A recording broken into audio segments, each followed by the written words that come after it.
오늘 하루도 말씀과 함께 하시면서 승리하시고 또 성령께서 주시는 능력으로 영혼들을 구원하는 일에 귀하게 쓰임 받으시는 하루가 되시기를 축복합니다. 본문에서 사도 바울은 이 고린도 교회 성도들에게 1절을 보면 신령한 것이라는 표현을 씁니다.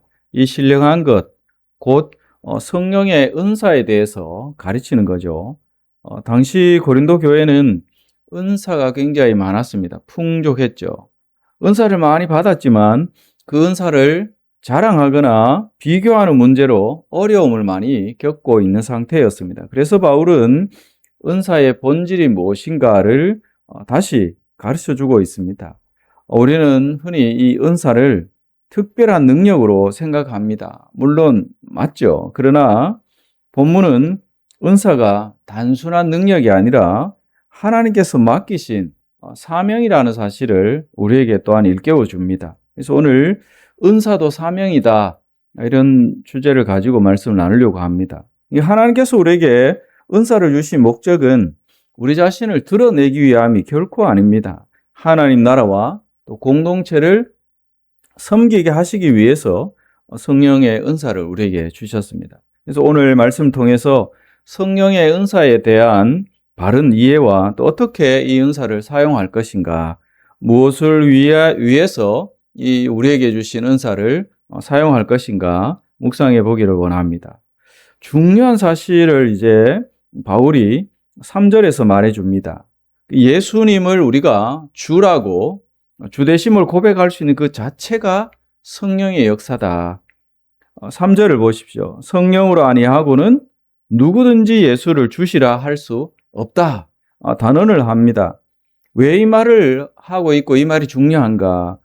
당시 고린도 사회에는 수많은 우상, 신들을 숭배하는 그런 환경이었습니다. 그런 세상 가운데 예수님을 유일한 주로 고백한다. 이것은 단순한 그냥 지식의 문제가 아니라는 거죠. 성령께서 역사하셔야만 이 예수 그리스도 한 분만을 주로 고백할 수 있는, 결국 이 문제는 믿음의 문제인 거죠. 그래서 성령의 역사가 아니고는 이 고백을 할 수 없다는 것을 바울이 말하면서 예수님을 주로 고백한다. 이것은 성령의 역사다라는 것이죠. 우리는 때때로 어떤 본문에서 다루고 있지만 병을 고친다든지 뭐 이런 특별한 우리의 삶에서 쉽게 일어나지 않는 그런 일들을 행한다. 그러면 특별한 은사다 이렇게 생각할 수 있지만 가장 큰 은사는 뭡니까? 예수님을 믿고 예수님을 주로 고백하는 이 믿음, 이것이 가장 특별한 은사인 줄 믿습니다. 그래서 오늘 우리가 이 자리에 나와서 기도하고 예배하고 또 말씀을 듣고 순종하려고 결단하고 이 모든 자체가 성령의 특별한 은혜인 줄 여러분 믿으시기 바랍니다.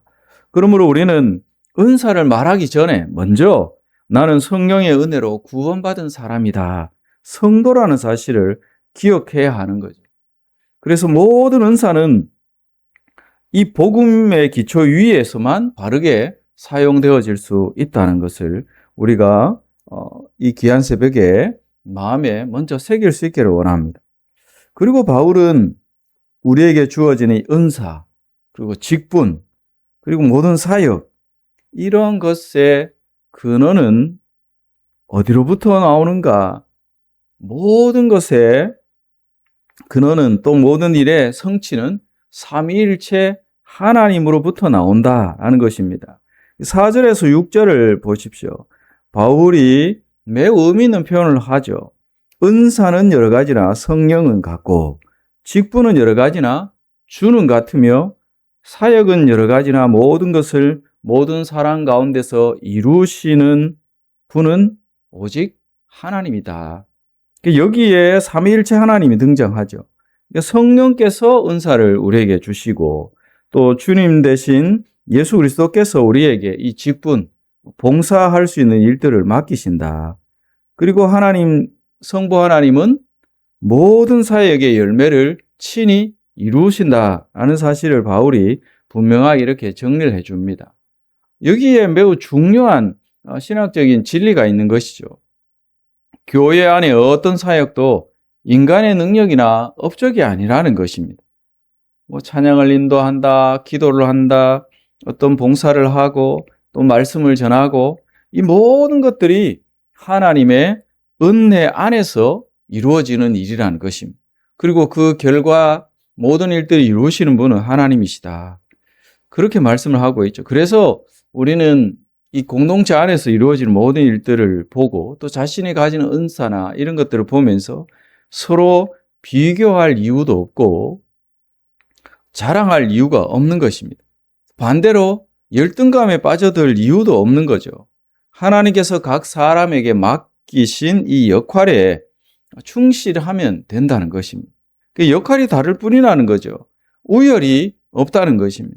그러니까 하나님 나라는 한 사람의 능력으로 세워지는 나라가 결코 아니라 삼위일체 하나님의 역사 그 가운데 다양한 지체들이 함께 세워가는 공동체라는 사실입니다. 바울이 이 사실을 두 번째로 강조하고 있죠. 그리고 마지막으로 바울은 이 은사는 무엇을 위함인가?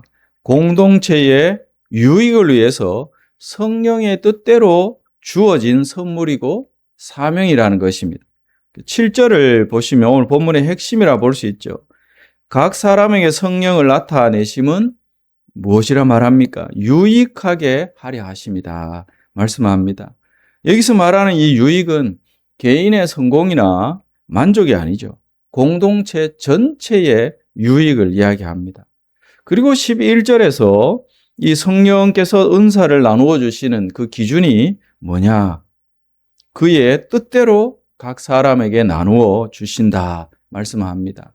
그래서 은사는 내가 선택한 것이 아니죠. 성령께서 하나님의 뜻에 따라서 맡기신 선물이고 사명이라는 것입니다. 그러므로 은사는 권리가 아닙니다. 은사는 권리가 아니라 책임이라는 사실을 잊지 말아야 합니다. 그래서 자랑할 것이 아니라 오직 공동체 유익을 위해서 섬기는 도구로 쓰여져야 한다는 거죠. 그래서 바울은 여러 은사를 언급합니다.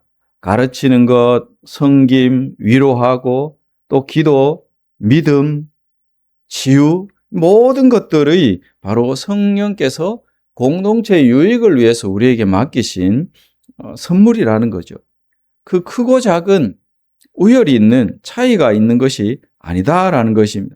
중요한 것은 하나님께서 주신 이 은사는 결국 하나님 나라를 위해서 사용하고 있느냐 그렇지 않느냐 이것이 중요한 문제라는 거죠. 만약 하나님께 주신 은사를 사용하지 않는다 그러면 마치 주어진 선물을 그냥 창고에 처박아 두는 것과 같은 거죠. 그러나 공동체를 위해서 기쁨으로 사용할 때 교회는 세워지고 하나님 나라가 왕성하게 확장될 줄로 믿습니다. 그래서 오늘 이 말씀 우리가 잘 기억해야 합니다. 예수님을 주로 고백하는 것부터 자체가 성령의 은혜라는 사실, 그리고 우리에게 주어진 은사와 또 맡겨진 이 직분, 또 모든 사역의 열매 누구에게 있느냐? 삼위일체 하나님에게 있다는 것입니다. 하나님의 이 역사 가운데서 이루어진다는 거죠.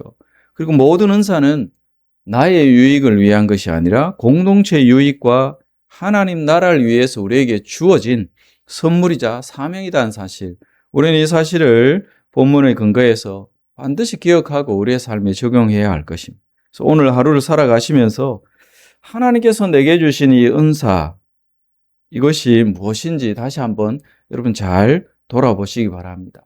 섬기는 것입니까? 기도하는 것입니까? 또 말씀을 전하는 은사입니까? 무엇이든지 우리에게 주어진 은사가 무엇인가 잘 돌아보시고 그 은사를 나를 위해서 사용하기보다 교회를 세우고 이웃을 섬기는, 복음을 전파해서 하나님 나라를 세워가는 그것에 목적을 두시기 바랍니다. 하나님 나라를 드러내는 일에 저와 여러분이 주어진 은사, 하나님께 주시는 그 때와 또 방법으로 또 만나게 하시는 모든 사람들에게 이 은사를 충만하게 사용하시는 저와 여러분 되기를 원합니다. 그래서 하나님께 주시는 은사를 통해서 우리 모두가 복음의 통로로 쓰임받고 하나님 나라를 세워가는 충성된 일꾼들이 다 되시기를 주의 이름으로 축원합니다. 기도하겠습니다. 거룩하신 주님, 삼위일체 하나님을 통해서 우리에게 주어진 은사와 또 직분과 또 모든 사역의 그 열매들 하나님께서 주장하시고 이루어 가심을 믿습니다.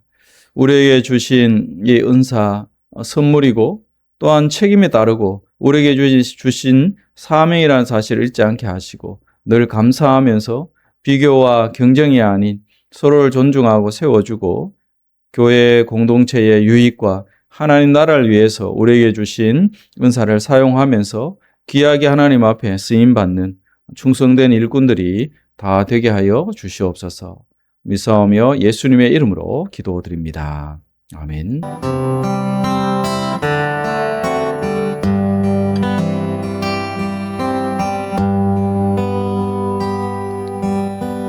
내 마음의 묵상이 나의 입술에 노래가 되고 내 입술에 노래가 나의 삶의 일상이 되기 내 일상의 모든 것 나의 주님께 기쁨이 되어 내 인생의 끝날에 그의 나라 들어가고파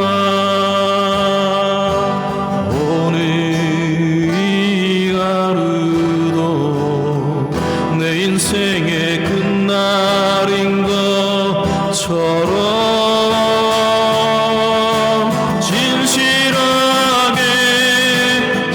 진실하게 거룩하게 살아내기를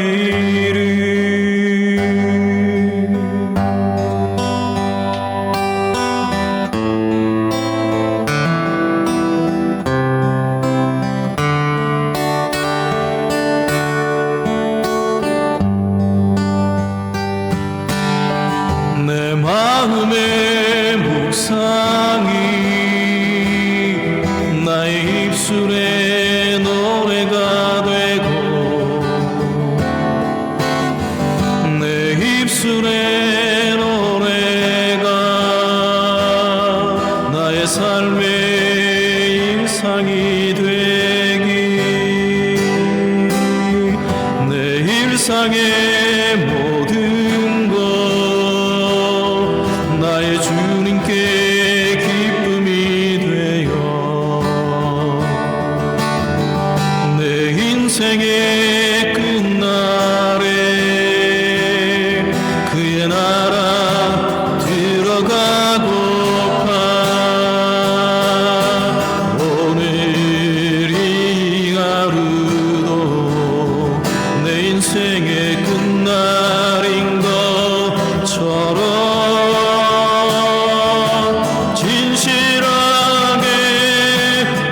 진실하게 거룩하게 살아내기를 오늘 이 하루도 내 인생의 끝날인 것처럼